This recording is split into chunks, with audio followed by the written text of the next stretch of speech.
ओम शांति। ब्रह्मा बाबा की जीवन कहानी में आप सभी भाई बहनों का स्वागत है। जैसे अब तक हमने देखा कि कैसे पत्रों के द्वारा बाबा विशिष्ट व्यक्तियों की भी सेवा करते थे और कैसे अलग अलग सम्मेलनों के अंदर ब्रह्मा कुमारीज को सेवा के लिए बुलाया भी जाता था। आज के इस पाठ के अंदर हम देखते हैं कि ईश्वरीय सेवा के विभिन्न कार्यक्रम रूस के प्रधानमंत्री को तथा सऊदी अरेबिया के राजा को तार। तो रूस के प्रधानमंत्री जब भारत में राष्ट्रपति भवन में आकर ठहरे हुए थे तब बाबा ने उनको एक तार भेजा और दूसरा सऊदी अरेबिया के राजा को भी एक तार भेजा और उसमें ये लिखा हुआ था कि आबू के देलवाड़ा मंदिर को न देखना गोया विश्व की एक अद्भुत चीज़ को न देखने से चूकना। और इसलिए हम आपको आमंत्रित करते हैं कि 30 करोड़ रुपए की लागत से बना हुआ ये मंदिर जो कि ताजमहल से भी बहुत अच्छा है, तो आप इसे अवश्य देखिए। और जिसके अंदर मानव जाति के आदि पिता और आदि सनातन देवी देवता धर्म के संस्थापक प्रजापिता ब्रह्मा की इसके अंदर प्रतिमा है, जो कि ये धर्म जो है संपूर्ण पवित्रता पर आधारित है और इस धर्म की स्थापना योग बल के द्वारा हुई है और अतः परमात्मा इस सृष्टि पर पुनः विश्व में शांति स्थापन करने के कार्य अवतरित हो चुके हैं। और फिर इसके बाद उन्होंने उत्तर लिखा कि अभी समयाभाव होने के कारण वहाँ पर आना हमारा मुश्किल है। आगे हम देखते हैं कि कैसे मेले में टेलीविजन पर ब्रह्मा कुमारी बहनों के प्रवचन का सारांश। तो प्रवचन का सारांश इस प्रकार से है। परमपिता परमात्मा की प्रिय संतान, हम प्रजापिता ब्रह्मा की संतान ब्रह्मा कुमारियाँ आपको ज्ञान सागर परमपिता परमात्मा का संदेश देते हैं। वे ब्रह्मा मुख द्वारा कहते हैं कि मैं सर्वव्यापी नहीं हूँ, मैं परम धाम का निवासी हूँ, मैं निराकार ज्योति बिंदु स्वरूप हूँ और अब मैं पुनः इस सृष्टि पर सतयुगी सृष्टि की स्थापना के कार्य अर्थ अवतरित हो चुका हूँ और शंकर द्वारा पुनः इस पुरानी दुनिया का विनाश जो है वो होता है। तो अतः श्री लक्ष्मी और श्री नारायण के राज्य में सुख शांति संपन्न एवं राज्य में उन आने का अधिकार उन आत्माओं को है जो मुझ पतित पावन ज्ञान सागर परमपिता परमात्मा की श्रीमत पर चलते हैं, अर्थात कि जो पवित्र और योगी बनते हैं। दूसरा कि आप यहाँ पर कल्प वृक्ष और सृष्टि चक्र का जो चित्र देखते हैं, इसके अंदर विश्व का सतयुग से आदि से लेकर कलयुग के अंत तक का इतिहास यहाँ पर आपको बताया जाता है। और ये जो चित्र है वो हमने दिव्य साक्षात्कारों से जो है वो बनाए हुए हैं। हम देखते हैं कि सतयुग में जब भारत स्वर्ग था तब श्री लक्ष्मी और श्री नारायण का राज्य था, अटल अखंड और निर्विघ्न राज्य।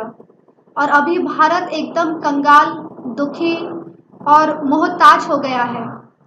एक समय था कि भारत में सुख शांति और संपत्ति से भरपूर था, एक राज्य, एक धर्म, एक भाषा थी।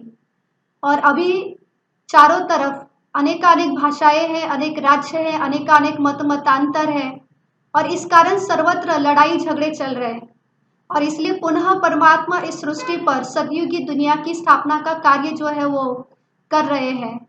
तो अतः अतीन्द्रिय सुख आने के लिए या भविष्य में देवता पद प्राप्त करने के लिए हम आपको आर्थिक निमंत्रण देते हैं और इसके लिए आप हमारे कोई भी सेवा केंद्र पर अवश्य पधारिए और आप इसका लाभ जो है वो ज़रूर उठाइए हैं।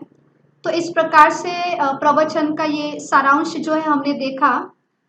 आगे हम देखते हैं कि कैसे दिल्ली के अंदर एक अंतर्राष्ट्रीय औद्योगिक मेला हुआ था दिसंबर 1955 के अंदर।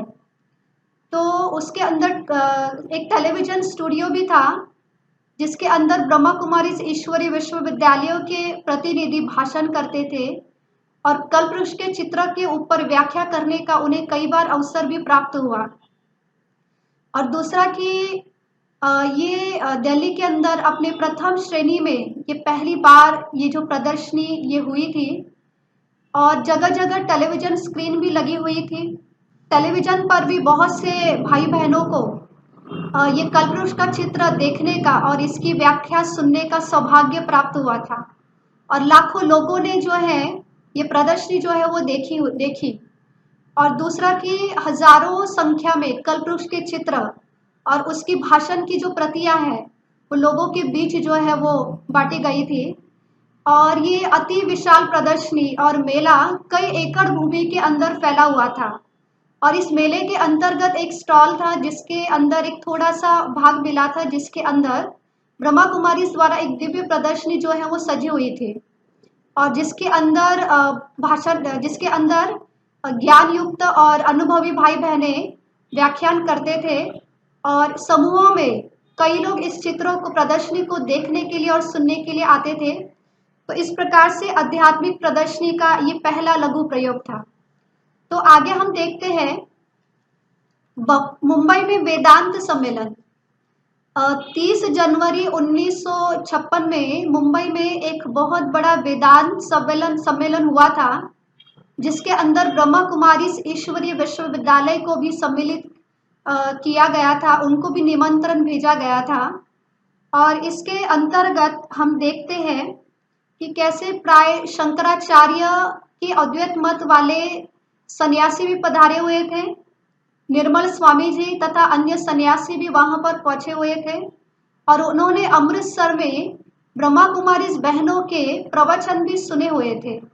और उन्हें ये मालूम था कि ये इस ईश्वरीय विद्यालय के अंदर परमात्मा को सभी आत्माओं से अलग माना जाता है, सर्वश्रेष्ठ माना जाता है। और दूसरा कि परमात्मा जो है वो जन्म मरण से और सुख दुख से न्यारा है। तो ये शंकराचार्य की अद्वैत मत से सहमत नहीं है। और इस कारण से उन्होंने आबू से जो ब्रह्मा कुमारियां बहनें पधारी हुई थी, तो उन्होंने आयोजकों के ऊपर दबाव डाल करके उनका निमंत्रण जो है वो कैंसिल कर दिया। अब आयोजकों ने जो ब्रह्मा कुमारी को लिखित रूप के अंदर जो निमंत्रण दिया था, उन्होंने वो किसी बिना कारण के भी वो निमंत्रण जो है वो उन्होंने कैंसिल कर दिया। और वैसे भी हम देखते हैं कि जो निवृत्ति मार्ग वाले सन्यासी हैं वो माता और बहनों का तिरस्कार ही करते हैं। और वो कहते हैं कि नारी को ओम कहने का भी अधिकार नहीं है। तो अतः ब्रह्मा कुमारी बहनें जो है पवित्र प्रवृत्ति मार्ग और गृहस्थ व्यवहार में रहते हुए पवित्र जीवन के ऊपर जोर देती है।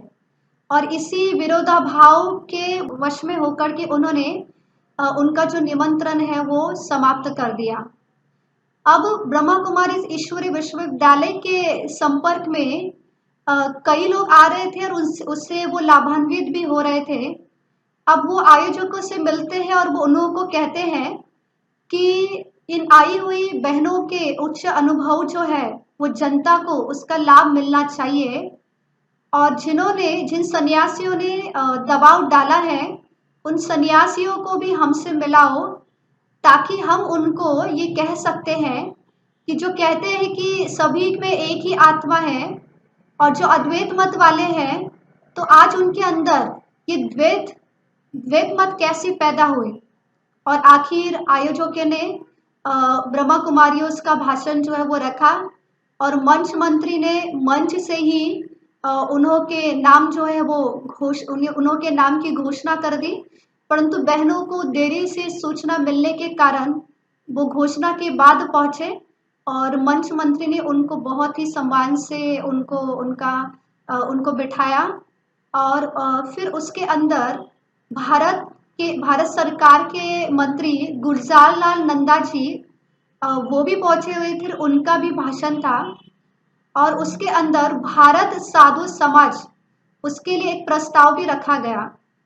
सम्मेलन पूरा होने के पश्चात ब्रह्मा कुमारी ईश्वरीय विश्वविद्यालय की ओर से गुलजारी लाल नंदा जी को एक तार भेजा गया और जिसमें उनको लिखा कि पंचवर्षीय योजना और भारत साधु समाज के बारे में हम ईश्वरीय ज्ञान के आधार पर हम आपको कुछ दृष्टिकोण जो है वो पेश करना चाहते हैं।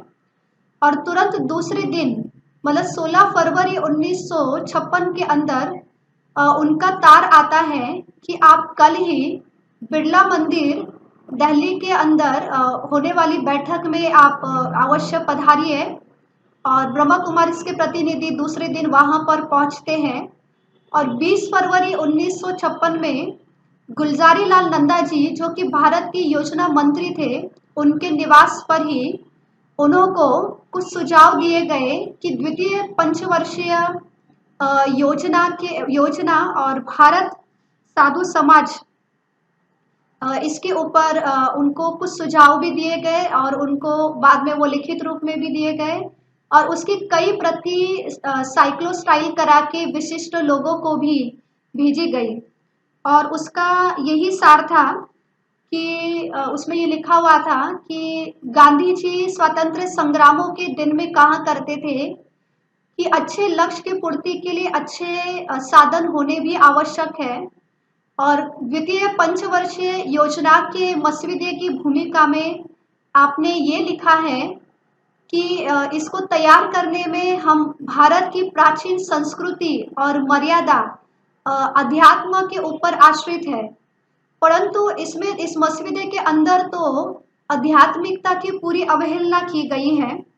तो उसमें उदाहरण जैसे कहा कि उन्होंने कि उदाहरण के तौर पर पंचवर्षीय योजना में देश के बेरोजगारी के ऊपर सरकार ने ध्यान तो दिया है, परंतु इस बात पर उन्होंने पूरा ध्यान नहीं दिया कि अगर देश की जनगणना तीव्र गति से बढ़ गई, जैसे कि अभिवृद्धि को पा रही है, फिर सरकार के हजारों प्रयत्न करने के बाद भी इस बेरोजगारी की समस्या का उन्मूलन जो है वो नहीं निकल सकता है। और इसके लिए उन्होंने कहा कि इसके लिए उनको लिखा गया कि इसके लिए आवश्यक है परिवार नियोजन और उसके लिए चाहिए ब्रह्मचर्य। तो ब्रह्मचर्य की भावना जनमन के अंदर सुदृढ़ करने के लिए तो इसे स्कूलों और कॉलेजों के अंदर आध्यात्मिक शिक्षा देना बहुत आवश्यक है। तो इससे क्या होगा, आने वाली पीढ़ी जो है वो केवल ब्रह्मचर्य को स्व इच्छा से न अपनाएंगी केवल, बल्कि उनका चारित्रिक विकास भी होगा। जैसे कि चोरी चकारी, भिक्षावृत्ति, डकैती, रिश्वत आदि आदि का अंत जो है वो होगा और इससे एक सुखी समाज और एक चरित्रवान राष्ट्र का जो है वो निर्माण होगा। फिर उसके बाद उनको कहा गया, सरकार को ये भी बताया गया कि अपराधों की रोकथाम के लिए जेलों के ऊपर करोड़ रुपया खर्चा किया जाता है। झगड़ों के निपटारों से बचने के लिए सरकार न्यायालयों पर करोड़ रुपया व्यय करती है और जनता जो है वो वकील और विधान के घेरे में पड़ी हुई रहती है। तो अतः उनको सात्विक बनाने के लिए अगर सरकार इतनी बड़ी राशि का कुछ अंश अगर इस कार्य के अंदर लगाए तो देश का बहुत कल्याण जो है वो हो सकता है। आगे हम देखते हैं कि सरकार को ये भी बताया गया कि इस पंचवर्षीय योजना में मद्यपान के बारे में जो सरकार की नीति है, उसमें बताया गया कि इसकी रोकथाम करने के लिए डंडे के बल से या जनता को कानूनी शिकंज में कसने से नहीं होगी। इससे तो और ही चोरी छिपी और अनाचार जो है वो बढ़ेगा और लोग जो है वो देसी रीति से मद्य तैयार करेंगे और रिश्वत से अपने बचाव की योजना जो है करेंगे। और इसके लिए सरकार को ये बताया कि उसकी जो विधि है वो है कि नैतिक विधान का परिचय जो है वो लोगों को दिया जाए शिक्षाओं के द्वारा या अनेक प्रमुख माध्यमों के द्वारा, और ताकि उनका जो है वो नैतिक उत्थान जो है वो हो जाए। और इस प्रकार से उन्हें सरकार को ये भी बताया गया कि आप पिछड़ी जातियों का उत्थान करना चाहते हो सो तो बहुत ही अच्छा है, परंतु आप जिस प्रकार से कोशिश कर रहे हैं तो इसका परिणाम कि शायद लोगों का पेट भर सकता है परंतु उनकी आत्मा जो है वो भूखी रह सकती है।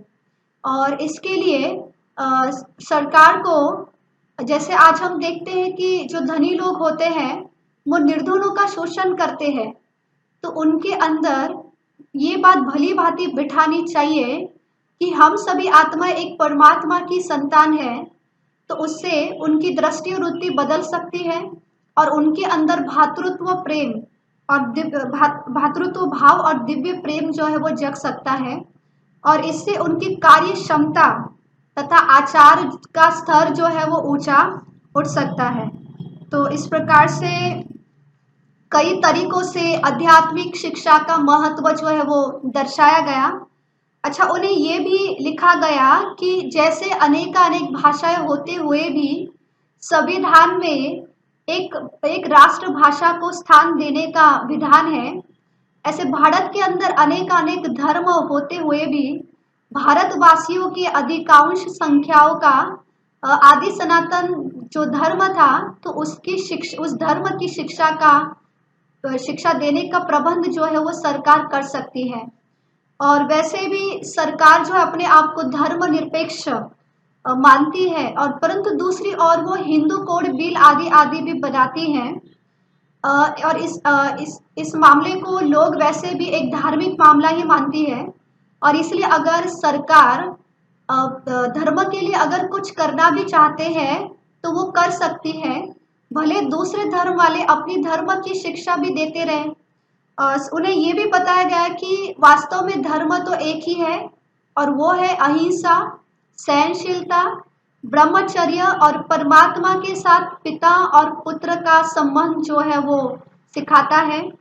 परंतु आज सरकार जो है अब वास्तविक धर्म को जो है वो भूल गया है, और उसकी ये सबसे बड़ी भूल है जिससे उसकी जड़ें जो है वो खोखली हो सकती है। गांधी जी ने स्वतंत्रता के दिनों में गीता का आधार लिया था, तो सच्चे स्वराज्य की स्थापना के कार्य अर्थ आज सरकार ने गीता को ही छोड़ दिया है। सच्चाई तो ये है कि गीता सभी धर्मों के अनुयायियों की सर्वश्रेष्ठ ग्रंथ है, क्योंकि इसमें परमपिता परमात्मा के महावाक्य है। और कैसी हानिकारक ये बात है कि गीता में श्री कृष्ण देवता के महावाक्य जो है वो मानते हैं, जबकि परम पिता परमात्मा के इसमें महावाक्य है। इस बात को अगर प्रमाणित किया जाए तो सभी धर्म के अनुयायी जो है वो गीता को सर्वश्रेष्ठ ग्रंथ मानकर उसकी शिक्षा को शिरोधार्य समझेंगे।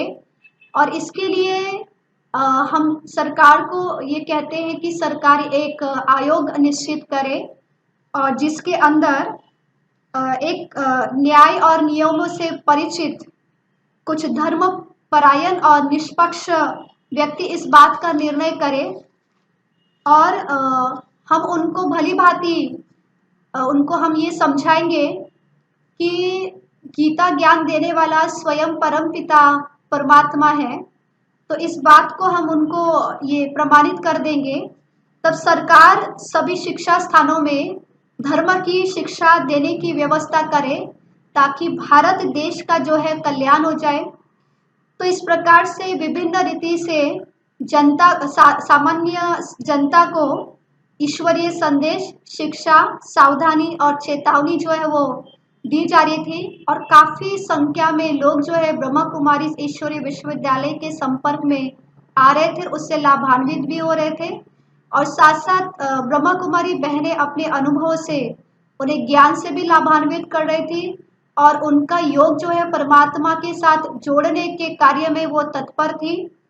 अभी हम देखते हैं कि मातेश्वरी सरस्वती जी का जनता की सेवा अर्थ कानपुर धरनी पर पदार्पण। अब आबू में मातेश्वरी जी को स्थान स्थान से जिज्ञासुओं द्वारा पत्र आते थे, और जिनमें बहुत ही स्नेह आदर से उन्हें निवेदन किया जाता था।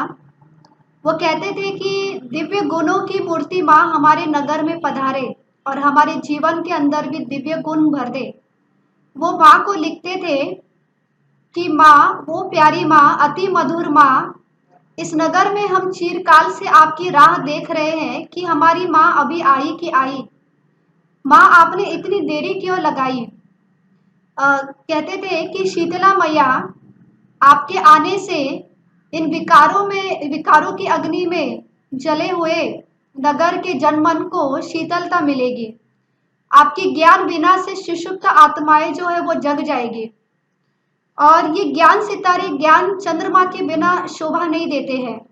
इसलिए वो माँ, हम रूहानी बच्चों के बीच में आप अवश्य पधारिए। और आपकी ज्ञान लोरी भी आवश्यक है, क्योंकि ज्ञान मिलने के आयु में अभी तो हम बहुत छोटे हैं। और इस प्रकार से आग्रह, अनुरोध, अनुनय, विनय भरे पत्र, आह्वान के स्वर माँ के पास नित्य पहुंचते थे। माँ उनको पढ़कर मुस्कुरा देती थी और जिज्ञासु जो है वो चुप रह जाते थे। वे सोचते थे कि माँ अगर हमारी नगरी में आ जाए तो उनको पवित्र वातावरण कहाँ से मिलेगा। ये तो मायावी नगरी है, और जिस नगरी के हर कोने में और हर एक कपड़े में विकारों की दुर्गंध आती है। और माँ ने तो कभी आसुरी स्वभाव वाले व्यक्ति के घर में पदार्पण किया ही नहीं। फिर हम माँ का आह्वान करके उन्हें यहाँ आने का कष्ट ही क्यों दें। परंतु उनके मन के अंदर ये संकल्प टिक ही नहीं पाते थे। अब उनको एक ही धुन लगी हुई थी कि ये नगरी कैसी भी हो, लेकिन हमारे पास माँ आ जाए। और माँ आएगी तो गृहस्थ व्यवहार में रहते हम उनसे नित्य प्रति शिक्षा लेकर के अपने जीवन को कर्म योगी ढाल पर हम सदृढ़ करें।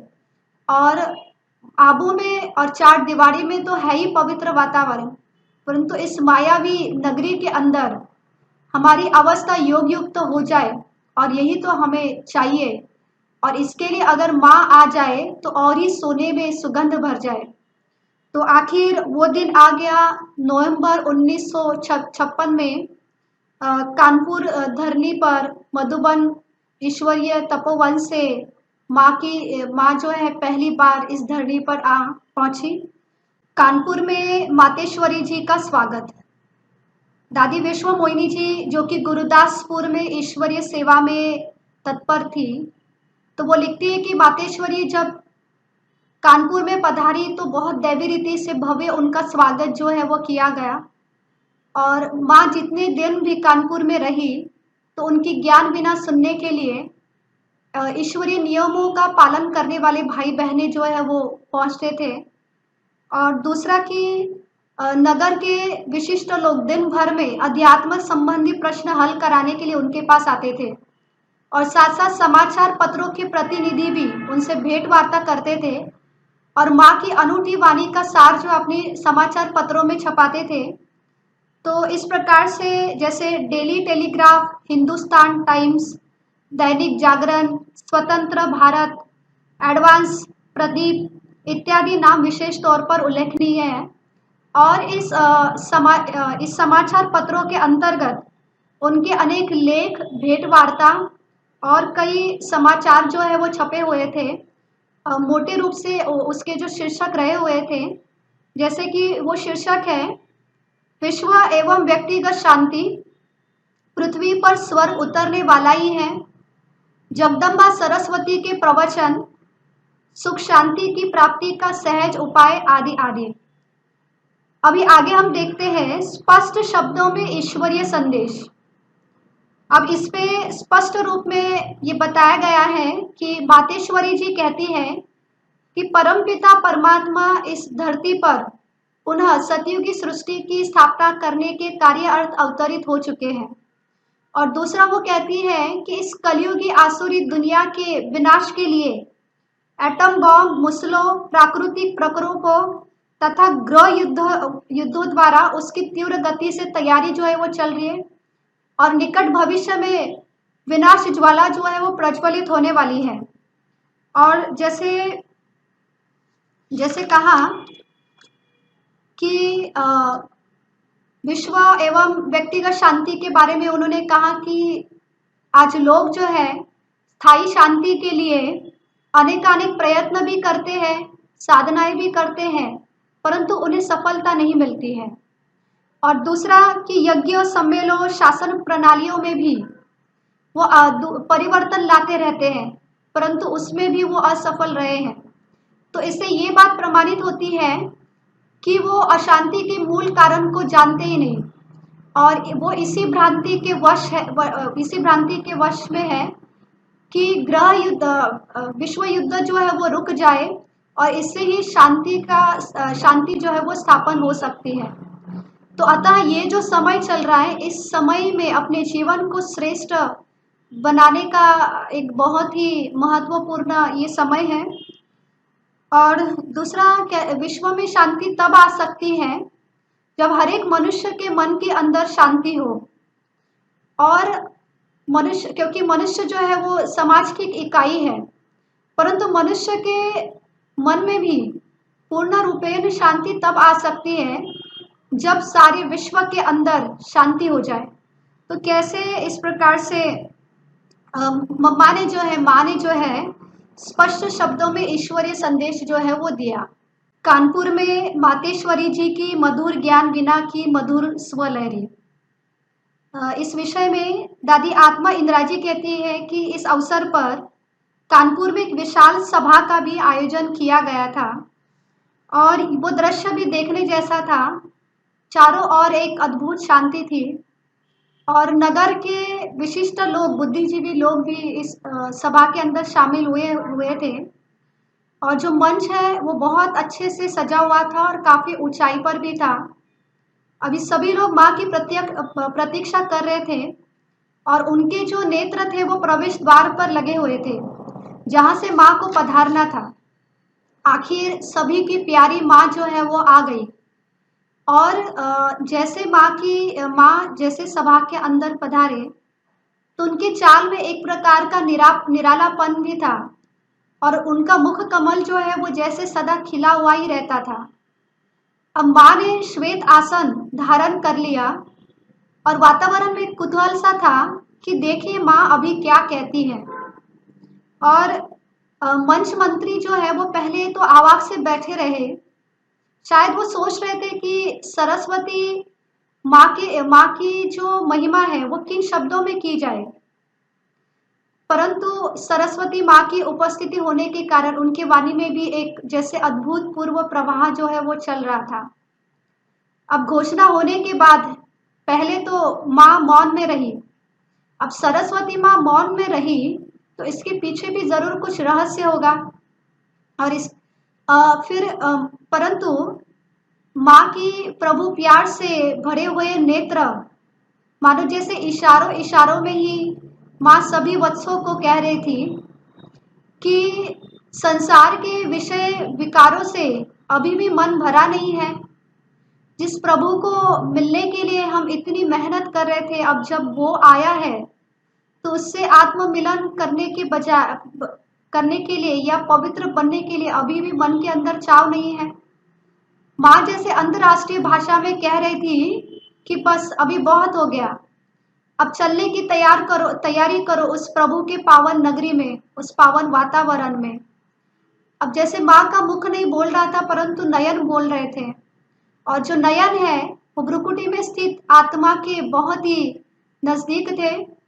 तो इस प्रकार से माँ जो है मौन भाषा में सभी को इशारा दे रही थी, परंतु इस मौन की भाषा को जो वत्स समझ नहीं रहे थे, अब माँ ने उनके लिए माँ की जो होठ है उन्होंने अपनी तारों, ज्ञान वीणा की तारों की तरह माँ के होठ जो है वो ज्ञान गीत जो है वो गाने लगे और माँ ने अभी ईश्वरी तान जो है वो छेड़ दी थी और माँ सभी को जैसे कह रही थी और सभी भाई बहनें आत्मिक सुखों का अनुभव करने लगे।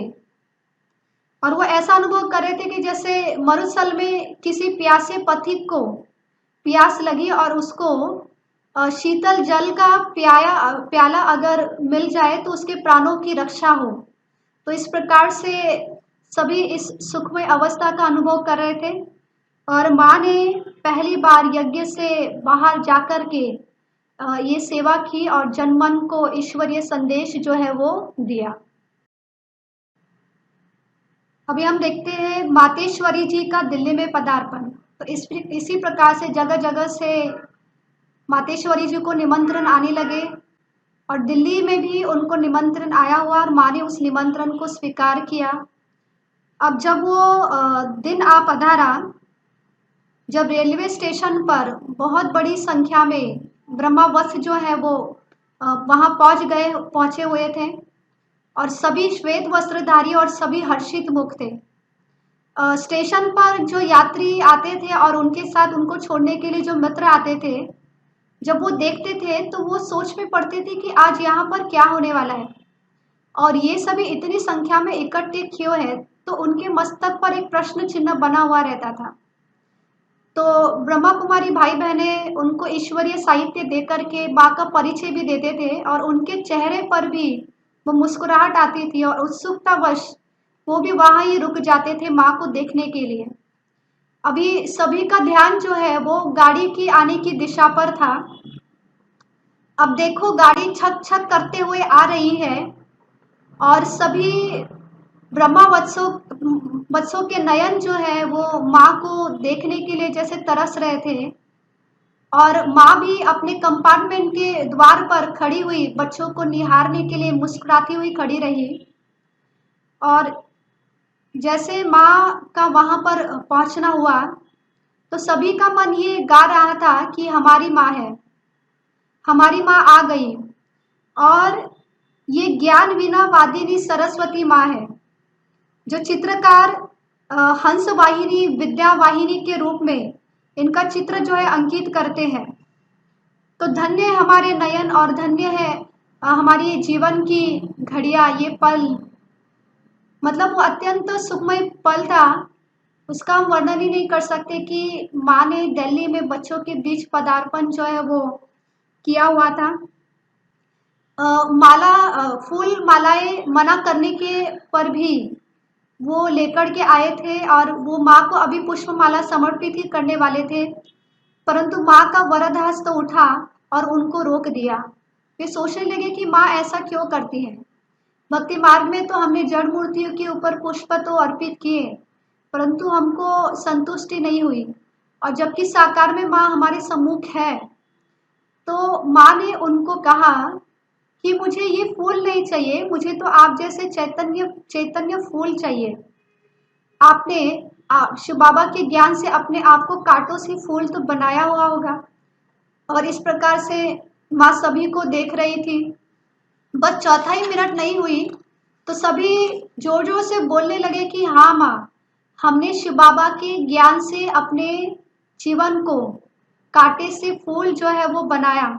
और इस प्रकार से माँ का मुख कमल अब पूरी रीति जो है वो खिल चुका था। और माँ जितने दिन भी ठहरी तो उनकी ज्ञान बिना सुनने के लिए भाई बहनें वहाँ पर नित्य पहुँच जाते थे। वे सोचते थे कि हम जाएंगे तो माँ को ये पूछेंगे वो पूछेंगे, परंतु जब सभा में बैठते थे और माँ के पास जब वो बैठ जाते थे उनकी मन की गांठें जो है वो खुल जाती थी और उनके सारे संशय जो वो छिन्न भिन्न हो जाते थे। तो माँ के पास वो जैसा अनुभव करते थे कि हम बच्चे और ये माँ है। माँ जब सभी को टोली अर्थात प्रसाद जब बांटती थी तब उनको ऐसा लगता था कि हमारा बचपन जो है वो अभी लौट आ चुका है। तो इस प्रकार से माँ दिल्ली में भी उनका जाना हुआ सेवा अर्थ। साथ साथ पिताश्री जी को भी दिल्ली में पधारने के लिए निमंत्रण जो है वो दिया गया। और जब ब्रह्मा बाबा ने शिव बाबा ने ये निमंत्रण जब स्वीकार किया तब भाई बहनें फूले न समाये। और इसके बारे में धैर्य पुष्पा दादी जी कहती हैं कि आने से पहले ही बाबा ने मधुबन से लिख भेजा कि देखो बच्चे, स्टेशन पर कोई भी फूल न ले आए और बहुत ज़्यादा बच्चे वहाँ पर न पहुँचे। दूसरा बाबा ने कहा कि बच्चे तुम ये बात भली भांति जानते हो कि ब्राह्मणों का एक एक पैसा जो है अनमोल है और वो उसे दूसरों की ज्ञान सेवा में लगाकर सफल कर सकते हैं, इसलिए कोई भी फालतू खर्च आदि जो है वो नहीं करना। जब बाबा वहाँ पर पहुँचे तब उन सभी भाई बहनों को ऐसा महसूस होने लगा कि हमारी आध्यात्मिक कमजोरियां काफ़ी मात्रा में समाप्त हो गई हैं और जो संस्कार पहले मिट नहीं रहे थे वो अब बहुत ही सहज रूप से मिट गए, जैसे कि वो थे ही नहीं। और साथ साथ उन्हें ये अनुभव भी होने लगा कि पवित्र रहने के लिए गृहस्थ व्यवहार छोड़कर जंगल में जाने की आवश्यकता ही नहीं। तो बाबा उन्हें कहते थे कि बच्चे, कर्म सन्यासी जो है वो गृहस्थ और व्यापार छोड़ करके पवित्र रहने के लिए वो जंगल में चले जाते हैं। वो कहते हैं कि स्त्री के साथ रह कर के हम काम विकार को जीत नहीं सकते हैं, और इस संसार में रहते हुए हम विकारों से अलिप्त नहीं हो सकते हैं। उनका सोचना यही गलत है, और इसलिए बाबा ने कहा कि बच्चों, तुम गृहस्थ व्यवहार संभालते हुए भी इस ईश्वरीय ज्ञान और योग बल के आधार पर अपने जीवन को पवित्र बनाओ, तो इससे संसार को एक बहुत बड़ी प्राप्ति जो है वो होगी।